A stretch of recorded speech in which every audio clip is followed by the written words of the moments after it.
Hey, what's up, everybody? Let's walk and talk. It's my day off. It's nice outside. My body's not in pain yet. Check out my Hall of Fame shirt, Demolition. One of my favorite tag teams. Got to meet them at Heroes and Legends. Wish I was able to interview them, but again, all interviews are yes and no. It depends on where you go. Demolition, man. Got a picture with them. Use it for a DVD cover as well, and then, yeah. But anyways, I'm just chilling. About to go get me something cheap to eat.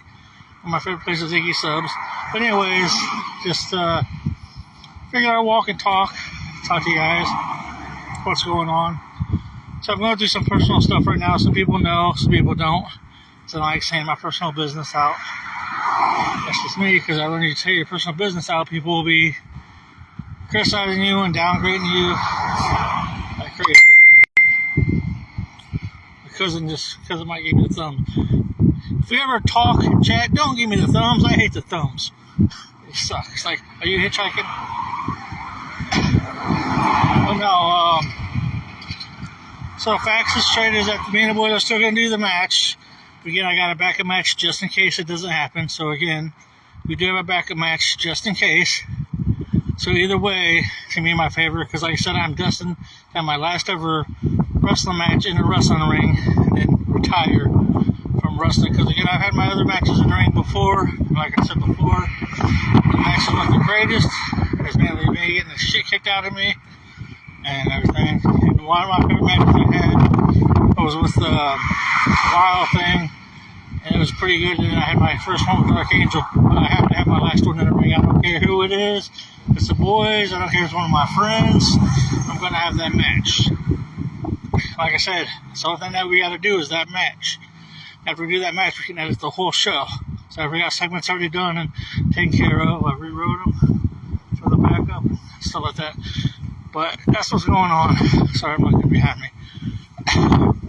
But yeah, that's what's going on with that part. But again, the whole thing with Boyz II Men, they're like, why are you obsessed with them? Like, you have like a gay tendency? No, it's just they're my music. I like their music and I click with their music. It was my dream guest since I was young, but back when I first started doing TV, I didn't know how to make connections to this person or that person. If I did, I probably would have the interview back then. But again, I was 14, 15 years old. I didn't know how to do any business stuff. And everyone's like, well, why don't you just go up to them and everything like that. People like them, how big they are with their success and stuff like that, you have to go through agents. Here's one story that I'll tell you about. I'm not sure many people remember. Oh, a couple stories. So, back in October 1996, when WWE had Monday Night Raw. You guys remember that when they had Monday Night Raw here in Fort Wayne, Indiana? So, me being a kid, again, I didn't have the tickets. I didn't go to Monday Night Raw here in Fort Wayne. I wish I would have. The day before that was magic too. Non-wrestling. I told that story. I told that story before on TV, and I told it on the Southside show that I did. A car full of girls. Me and my friends were walking, and a car full of girls were following me around. Again, I was like, okay, they're just joking around. Whatever. My high school crush was in that car. And my friends were trying to push me in the car, but again, I was nervous. Didn't know what the hell to do. Car full of girls and wanted me. I could have been in paradise that day, but again, I was shy and nervous. So that's one thing that she didn't know about me. What's up? See, that's why I love doing that, man. Look at that. What's up, DeAndre? Yeah, Mr. Stringfellow will be on May 4th. May 4th is when I'll do the interview with him. Hopefully it'll be on YouTube sometime in May. But anyways, as I was saying, car full of girls, and my friends were trying to put me in the car. Again, I was shy and didn't know how to act. So I was like, oh, I found out one of them was my high school crush. Crazy. Anyways, that story is going on something else. That's not the story I was going to tell you. But the story is, like, okay, I'll get off school. Me and my friends will walk to the Allen County War Memorial Coliseum. Got the TV camera. Hey, can I get an interview with Vince McMahon? No, you can't. And this is the security guards. Okay, you got to go to the office and stuff like that. Again, I'm 15, 16 years old, don't know what the hell I'm doing. But then after a while, you start learning the game, start getting to know connections, get to know people. And you got to realize that in order to do a professional interview, you have to go through publicists and agents. Okay, and I've been doing that. That's how I get these big name interviews. Oh yeah, I'll definitely tell him he said hello for sure. If I can get a picture taken as well. Do you remember when I interviewed him back in the day, DeAndre? When I interviewed Mr. Stringfellow? I mean, that's so awesome getting connected with him. I even asked Mr. Stringfellow for advice if I should try to get Boyz II Men on again. And you remember that story, DeAndre? I'm gonna tell that story on the show where I had detention and I had to write on census about how we're not to get Boyz II Men concert over detention or something like that. But I don't know if you remember that story, but I'm gonna talk about that then. But anyways, I started reaching out to agents and stuff like that. Some of them were on-site interviews, like Heroes and Legends were on-site interviews. DeadCon was on-site interviews because we were pressed and stuff like that. So again, to do things the proper way, you have to go through the proper connections to do it the right way.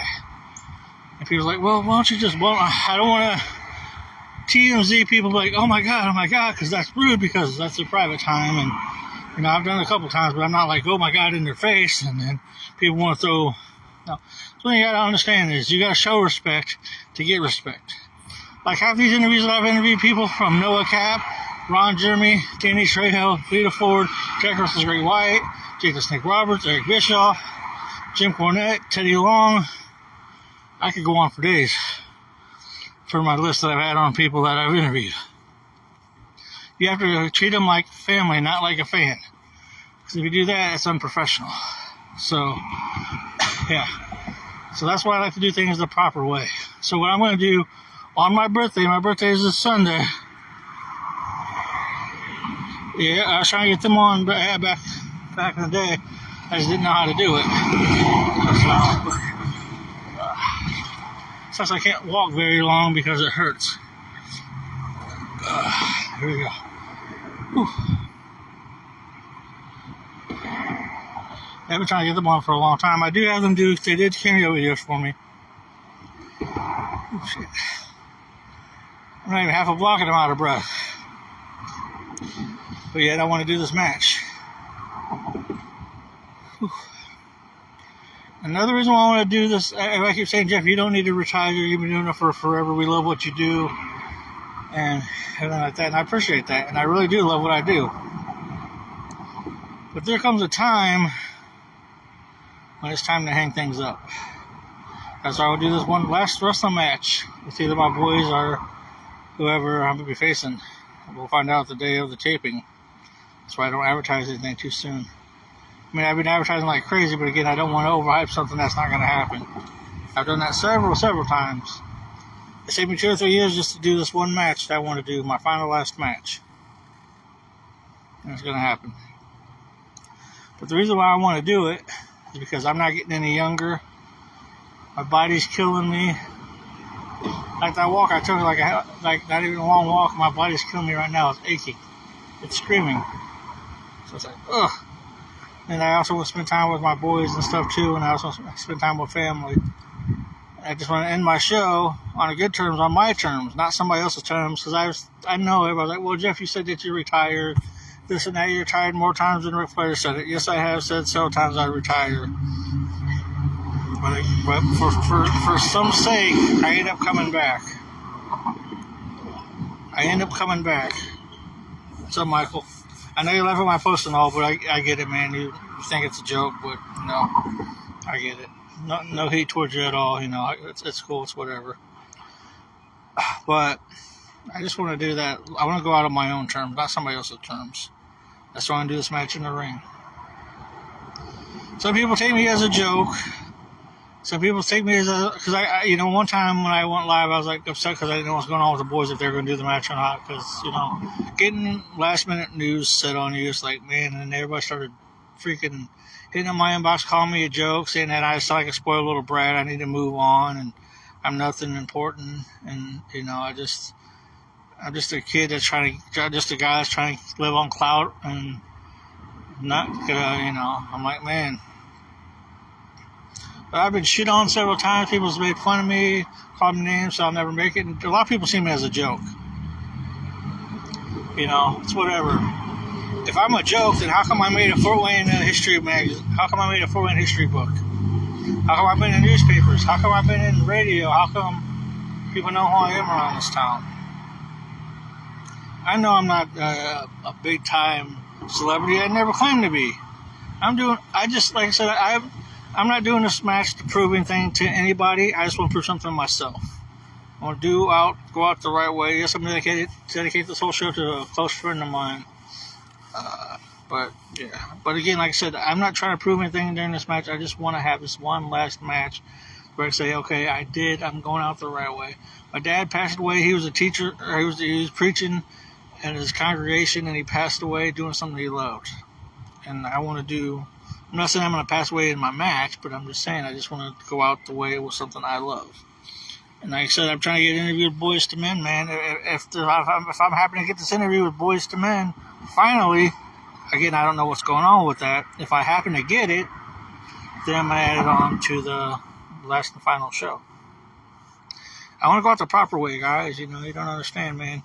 I put all my hard work and dedication for 32 years just to entertain every one of you on my good and my worst days. And I'm not going to lie, even sometimes when my kids were young, I'd go and travel every weekend on independent circuit just to, because I had my second chance to referee and get in that ring. Again, getting in that ring is very precious to everybody. It's hard to get into, trust me. It was hard to get into. It's hard to get into business.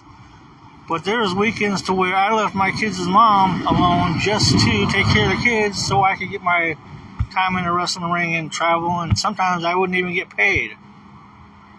I wouldn't even get paid on the weekends just to do that, and I thought, okay, I figured I get paid, that's some extra money so I can make money for my kids to have diapers and stuff like that. That's when they were diapers.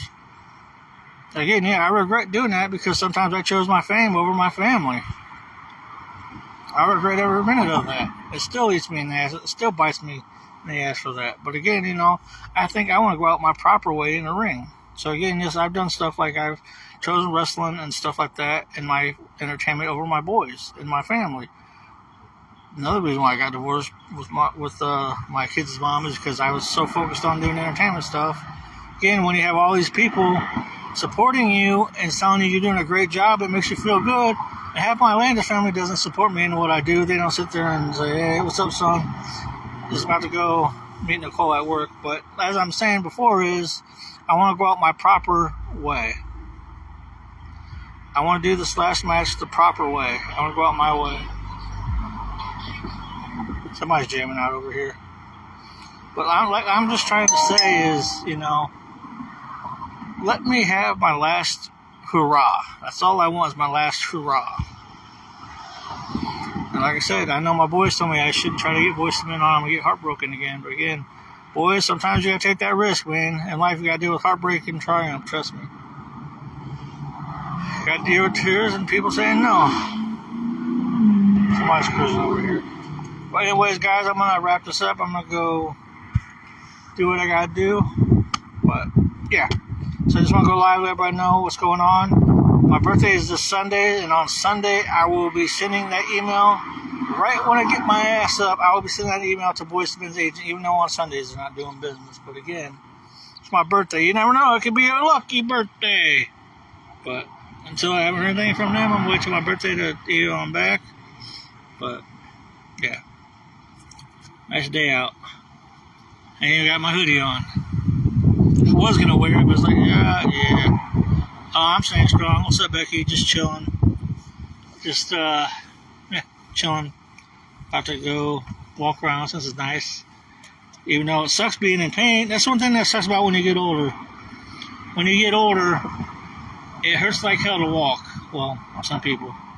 And I get the philosophy when people get older and they're all grumpy and shit. And they're like, Urgh. So, yeah, no. See where my phone's at for charge. But, you get what I'm saying? It's like, when you get older, it's like, do I want to do this? Do I want to walk? I mean, where I'm walking isn't far from where I got to go, but still, it's like, it hurts. It hurts. It hurts like hell. If you get older, you know that stuff hurts, man. We're not young anymore. I know when I do this match, I know it won't be the greatest, but I'm going to do my last goal. Oh, let me get my ass up. Alright, guys, I'll see you later. You guys have a good day. I just want to go live to explain what's going on, what's my plans. So, yeah. Again, there's nothing that can hold me back, man. Not even a grave. Because my name will always live on. I'm not trying to be cocky or arrogant or anything like that. But you guys have a good day.